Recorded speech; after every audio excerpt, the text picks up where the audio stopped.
Começa agora a Academia Espiritual. A Palavra de Deus fortalecendo a musculatura da nossa alma. Comunicando, Padre Júnior Pereira. Louvado seja nosso Senhor Jesus Cristo, para sempre seja louvado. Salve Maria, Mãe da Misericórdia. Estamos chegando nesta quinta-feira, dia 1º de julho de 2021, com a nossa Academia Espiritual.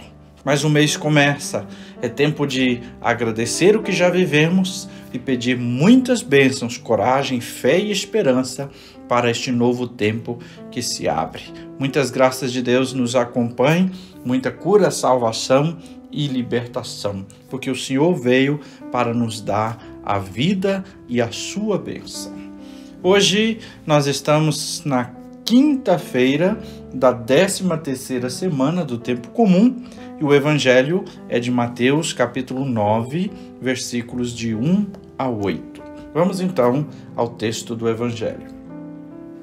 Proclamação do evangelho de Jesus Cristo segundo Mateus. Naquele tempo, entrando em um barco, Jesus atravessou para outra margem do lago e foi para a sua cidade. Apresentaram-lhe então um paralítico deitado numa cama. Vendo a fé que eles tinham, Jesus disse ao paralítico: "Coragem, filho, os teus pecados estão perdoados." Então alguns mestres da lei pensaram: "Este homem está blasfemando." Mas Jesus, conhecendo os pensamentos deles, disse: "Porque tendes esses maus pensamentos em vossos corações? O que é mais fácil dizer: os teus pecados estão perdoados, ou dizer: levanta-te e anda?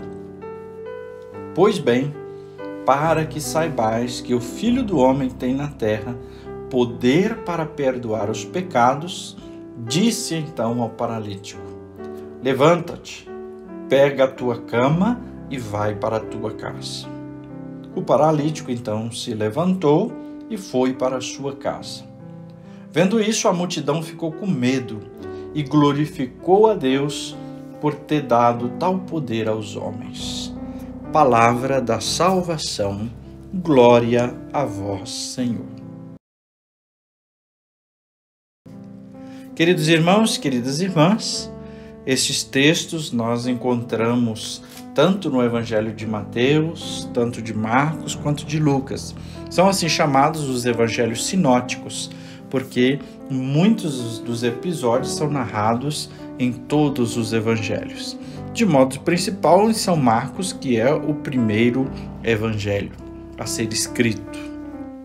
Bom, nós temos aqui Jesus que se manifesta como aquele que tem o poder de perdoar os pecados. E ao mesmo tempo, como frisa São Mateus, ele concede essa missão à comunidade, à igreja. Aí você vai dizer: opa, peraí, padre, onde você está chegando com isso? É bom observar que, se você pegar o mesmo episódio em São Marcos, ele vai dar detalhes, que as pessoas foram levar este homem, abriram o telhado, desceram com ele pela cama, até chegar onde Jesus estava. Mateus é bem sucinto com isso, porque o foco que São Mateus quer mostrar não é essa realidade, não é o milagre em si, mas o poder de Jesus de perdoar os pecados. Isso comprova que ele é Deus e como essa realidade afeta a comunidade dos que seguem Jesus. Porque Jesus, mais adiante, ele vai confirmar os apóstolos nesta missão. Vai conceder aos apóstolos o poder de perdoar os pecados em nome de Deus. Então aí é que São Mateus quer fazer sua catequese. Então, falando disso, o texto do Evangelho vai caminhar da seguinte maneira: o segundo poder, que Jesus fez, levanta, pega a sua cama e vai, ele demonstra que Jesus tem posse do primeiro, perdão. né? É aí que está. Por isso que Jesus falou, o que é mais fácil? Deus dizer, levanta, pega a cama e anda, ou dizer, teus pecados estão perdoados? Porque somente aquele que tem o poder de perdoar os pecados tem também o poder de fazer o milagre da cura. E somente aquele que vê aquele milagre também consegue perceber que uma cura física ela tem também fonte numa cura espiritual no perdão. É por isso que muitos estudiosos, psicólogos e outros aí vão dizer da importância do perdão, não é? O perdão, ele é capaz de curar quem recebe e curar quem dá. Tem muitas pessoas que sofrem muito, que vivem angustiadas porque não conseguem perdoar, porque estão presas. O perdão, ele tem um poder de cura imenso. Bom, voltemos ao texto. As providências que com certeza aquele paralítico tomou, pedindo pessoas que o levassem até Jesus, e possibilitassem então que ele fosse curado, evidenciam a fé. Porque sem fé, ele não teria feito isso. E isto chamou a atenção de Jesus. Tanto que Jesus vai olhar para ele e vai dizer, coragem, filho, os teus pecados estão perdoados, por causa da fé que Jesus percebeu que eles tinham. O Evangelho diz que eles tinham. Então, do paralítico, mas também das pessoas que levaram aquele homem. E para nós isso vai valer muito. A fé chama a atenção de Jesus. Agora, uma pergunta, embora nós já respondemos, mas agora com mais clareza. Por que Jesus perdoou primeiro os pecados antes de fazer a cura física? Aí nós precisamos entender a época em que Jesus estava. Segundo o pensamento daquela época, as doenças eram consequências do pecado. Então, se você estava doente, se você era paralítico, se você era isso, era cego, era tal, é porque você tinha pecado. Ou às vezes até pensavam que é porque outra pessoa tinha pecado. Mesmo os discípulos vão perguntar a Jesus, foi ele que pecou ou foram seus pais que pecaram em outra ocasião? Então, as pessoas carregavam essa ideia de que as doenças eram consequências do pecado. E então, por isso, Jesus vai oferecer primeiro perdão para depois curar fisicamente. E no fundo é sim, toda doença ela é fruto do pecado. Não que simplesmente porque a pessoa cometeu um pecado, então foi castigada por Deus.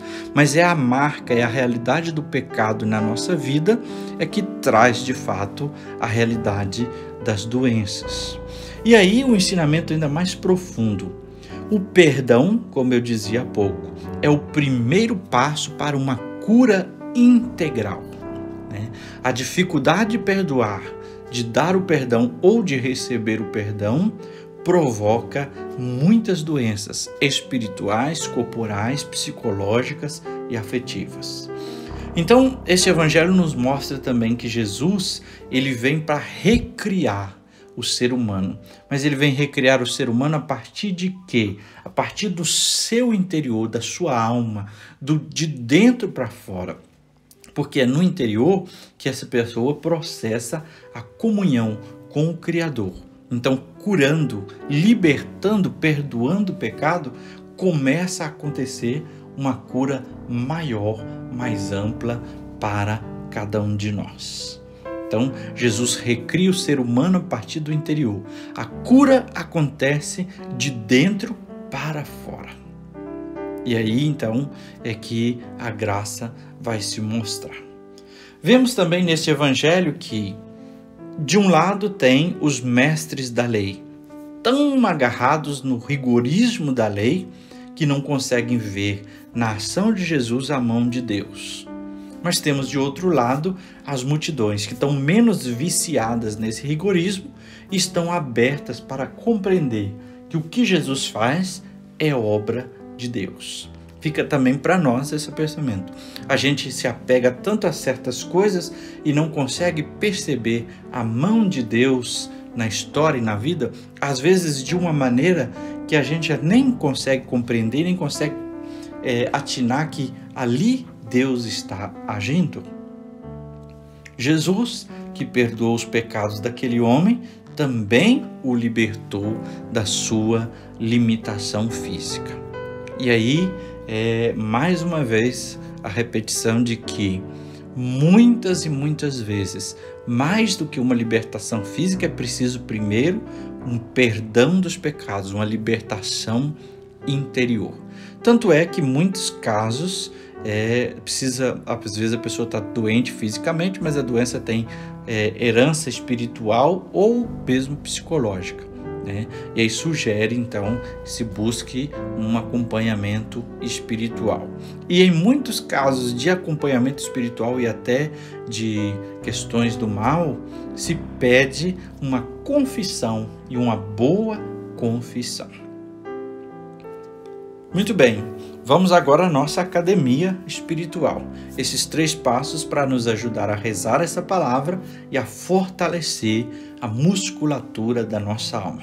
Primeiro passo, você já sabe, acenda uma vela, se possível, é o nosso alongamento.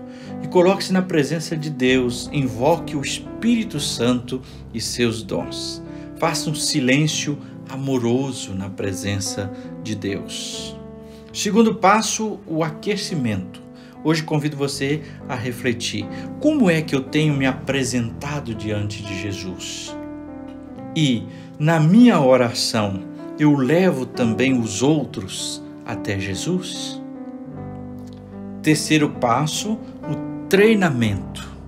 Na sua oração de hoje, apresente-se a Jesus com suas doenças, com seus pecados, com seus vícios. Peça com fé a cura e a libertação.